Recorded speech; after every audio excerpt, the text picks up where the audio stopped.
The teaching that beloved Kusumi gives us, he talks about prosperity and he talks about abundance and poverty. And the poverty that beloved Kusumi talks about is poverty with a capital P. That poverty, Kusumi teaches us, is the self-emptying, the one might be fulfilled. That self-emptying when we clear ourselves out of all the strife and the trials and the things that we experience here in this physical world, so that we are mentally, emotionally, physically empty. When we are emptying ourselves, we have the opportunity to then be filled with the abundance of health, with the abundance of joy, with wealth, abundance, and then that joy. Every day, beloved Kusumi says, every day give the light away that is yours to give. Thus, know the true way of mother poverty. The emptying that one might be filled is the nature of the path. Poverty is a love that is greater for ourselves than for others. It is greater for others, than for ourselves. So poverty is a love that is greater for others than for ourselves. And that's where the emptying comes out. When we empty ourselves of our own self-love and that self-centered, potentially selfishness, when we empty ourselves of that, then we are open for God to fill us with the abundance of light that is coming from our beloved God. And then beloved Kusumi talks about the three virtues. The three virtues is obedience, poverty, and chastity. And he adds to that a fourth one, and that is the defense of the Mother Church. I want to go on to a teaching by beloved Lord Maitreya. And Kusumi, in the teaching that he's given us, call us disciples of Maitreya. Beloved Maitreya calls us friends of unity, and he says that's a magnificent concept.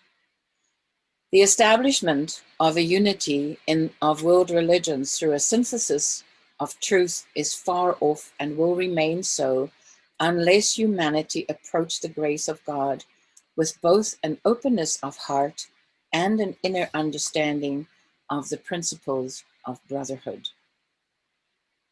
Most men draw nigh to the principle of brotherly love with their lips, but their heart of action is far from being manifest. With minds full of condemnation and seething with emotion against one another, they think to approach the throne of grace.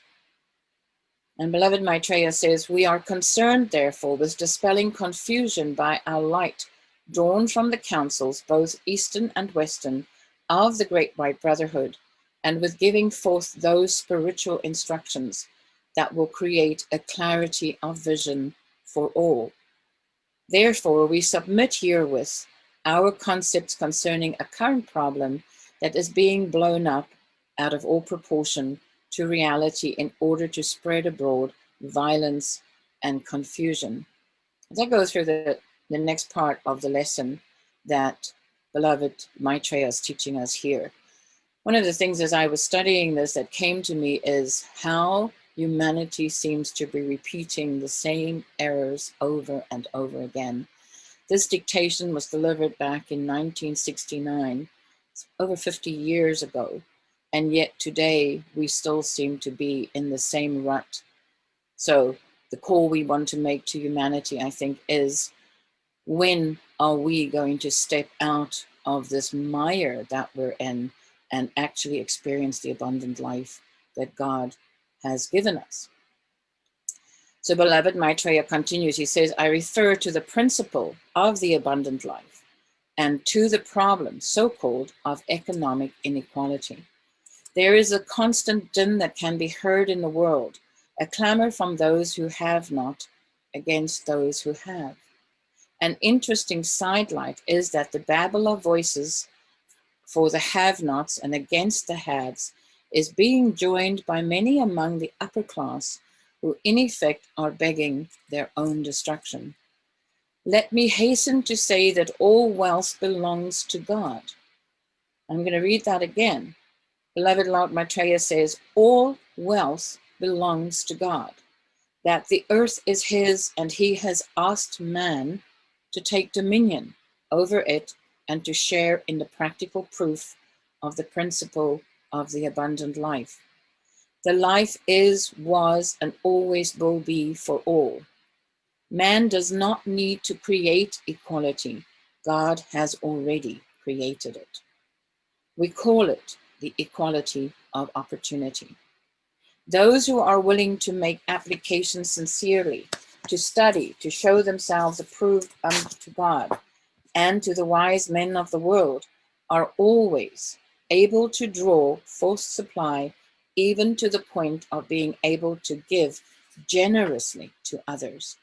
And that's, I believe, the whole intent for us to experience abundance in our lives here, is so that we can have that abundance in our physical, our mental, our emotional, and our spiritual lives, so that we then may generously share that with those around us here who do not at this point have that understanding of God's abundance that is manifest for us. Beloved Beloved Lord Maitreya continues to say, the members of the Great White Brotherhood are concerned that the principle of harmony be found in operation upon earth. In a previous teaching, beloved Lord Maitreya explained to us that the keys of integration, there are 3 keys of integration, and one of those keys is harmony.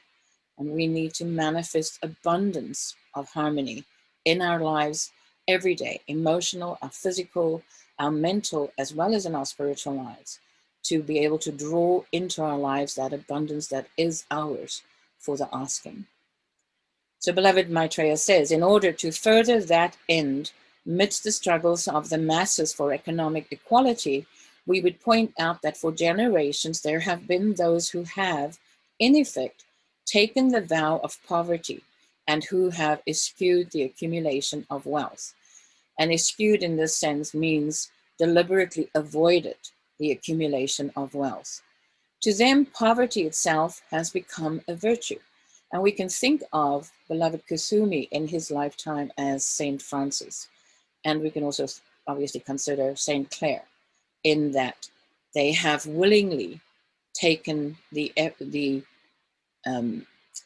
vow of poverty.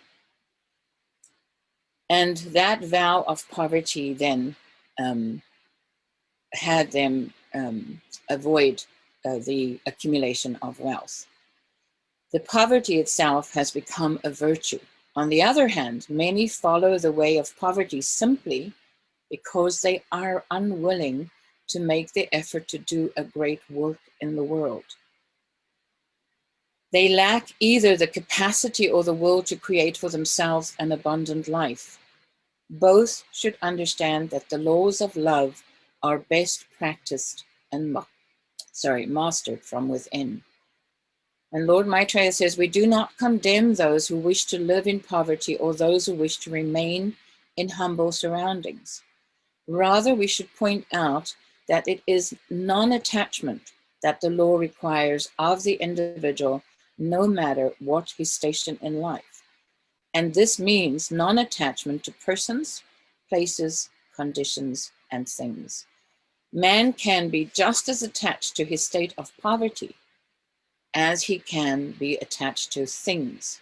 And very often we find that poverty becomes a soapbox from which those who have not criticize those who have. And part of what we're going to learn further on here is, and it is a clear understanding that we have in the world today, in the physical world that we're in, unless we have an abundance of inflow, we are unable to share that with the world.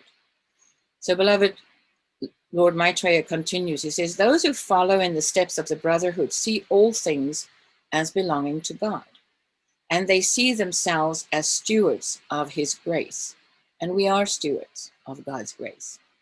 They have then no inhibitions as to the earning of large sums of money and the using of that money for their fellow man. They recognize that creativity can harness the secrets of the universe for the good of all. So as we receive our abundance, we share that abundantly with others. And they seldom criticize those who do not have an abundance of this world's goods. Those who espouse poverty or the kind of life on the surface seems to be based on a philosophy of non-attachment. Non-attachment to whether you have great wealth and abundance physically, or great wealth and abundance in your emotional, your mental, and your spiritual life. Share that with others who don't have that and have non-attachment to that wealth.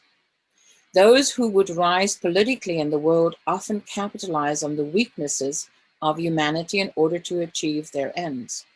Their method is to set one segment of society against another by using both secular and religious issues to divide and conquer the minds of men whose hearts are in reality one. We are all one in God.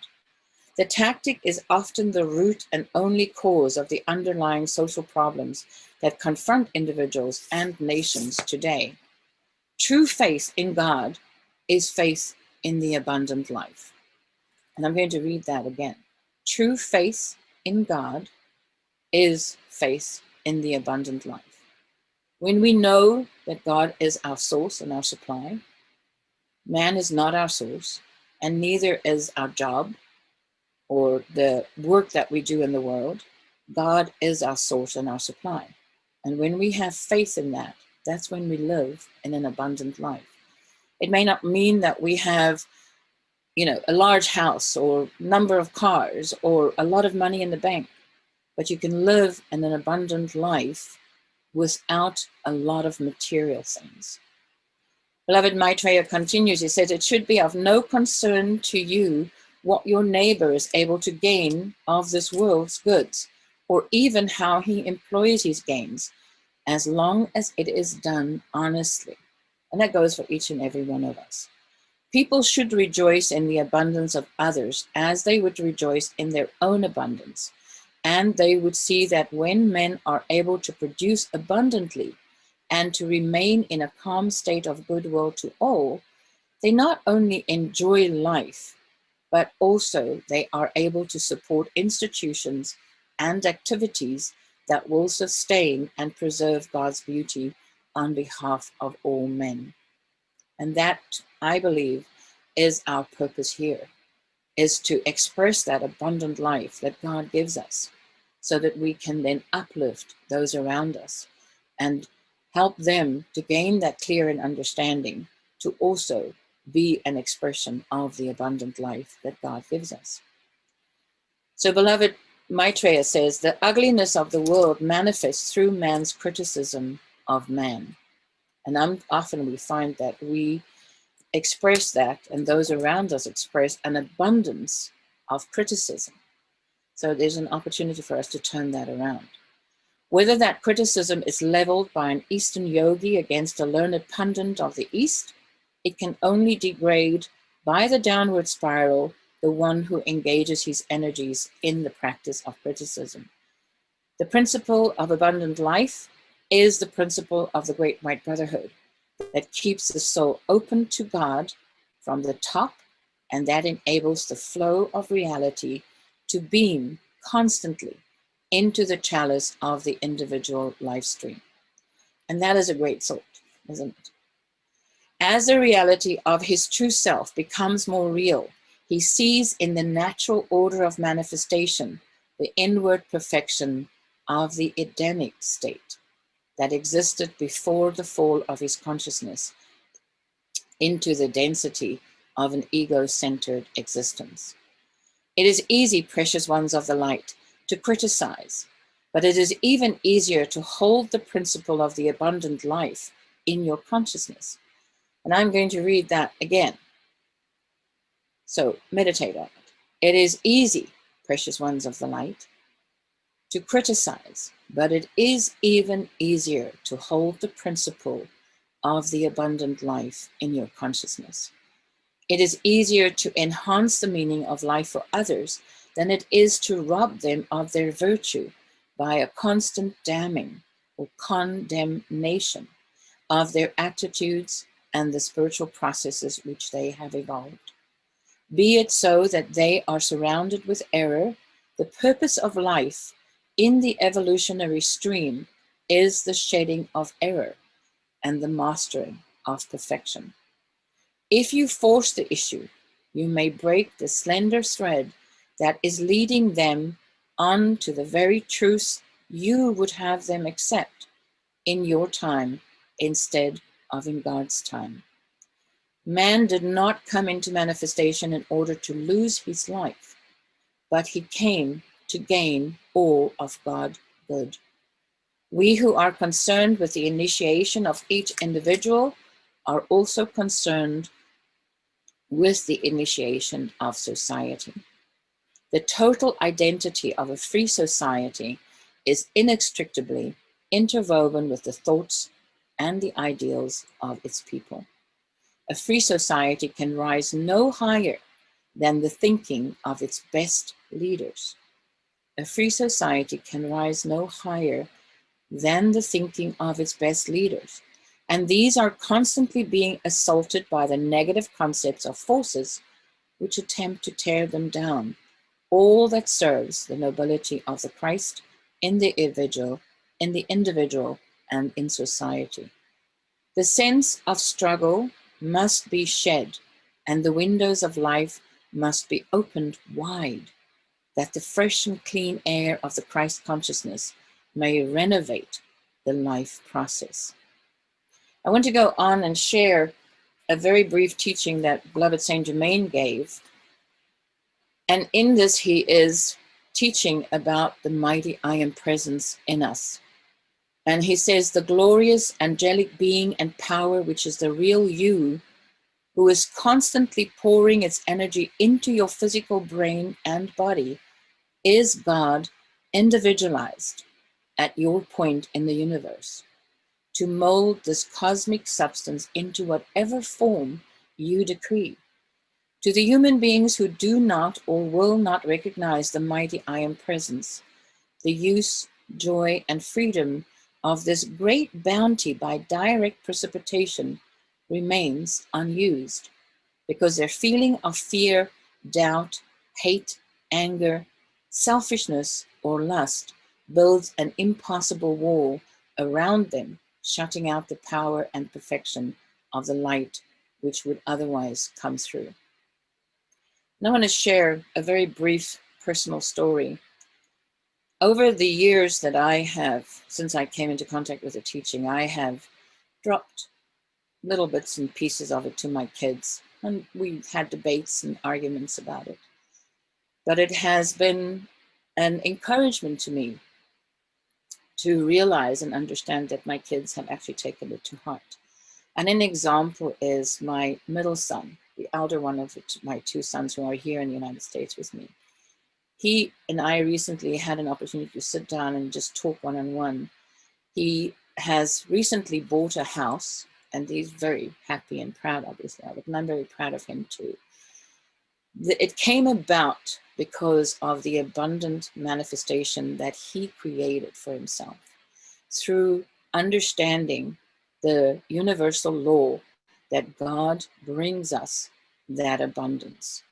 Once we are in tune with our mighty I Am presence and Holy Christ self, we can manifest into this physical realm that we're in anything that will promote us and help us to do the work of God in this world.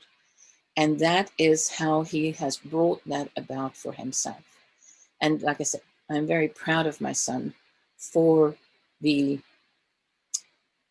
life that he is building for himself, understanding that the source of his supply is God. And when he outpictures that in his life, then he will manifest all the dreams and the desires that he has in this world. And that goes to the teaching that beloved Saint Germain also gives us, is when we are so in tune with our I Am presence and our Holy Christ self, we can precipitate into this world the abundance of everything. It also goes to the teaching that beloved Kusumi gives us, and this goes to that poverty with a capital P. It is not poverty of living in absolute poverty and in lowercase poverty, where we have nothing. We don't have food, we don't have a roof over our heads, we live in squalor and absolute poverty. It is that poverty of self-emptying, of emptying ourselves out, of letting go the non-attachment to whatever we have in this physical world. It also goes to non-attachment of emotional, of our relationships, of our career, whatever it is that we are manifesting and seeing in our physical world. That non-attachment, that emptying out of ourselves allows God to pour in, to overflowing, that we cannot contain it, the abundance that has been ours since our creation, since God brought us into a realization of oneness with Him. Let's pray together on the abundance of this life that we have, that we experience. And beloved Father, Mother God, we are so grateful for all that we experience in this world, the abundance that you bring us and provide us, and it is there for the asking. We ask and we receive, and we give so that others may receive, so that we keep that flow of abundance open throughout our lives and every life that we touch, whether it is those who are close to us, the loved ones that we treasure in this physical realm, whether it is those who are ones that we come into contact with as we move through this life, wherever we are. Beloved Father, Mother God, we offer ourselves and we receive thy abundance, and we are so grateful. Thank you, Father.